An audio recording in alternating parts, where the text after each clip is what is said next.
વડોદરાના પંચવટી પાસેથી પસાર થતી નર્મદા કેનાલમાં વિશાલકાય મગર દેખાતા લોકટોળા ભેગા થયા હતા।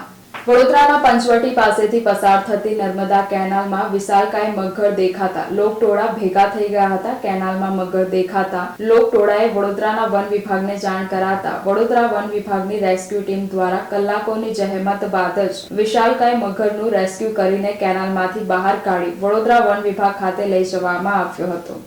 पंचवटी केनल पासेथी अमने माहिती मळेली के अहींया मगर आव्यो छे तो अमे लगभग 11 वाग्याथी अहींया हता ने हमणां रिसीव करेलो छे एने आवडे जमा करी दीधो।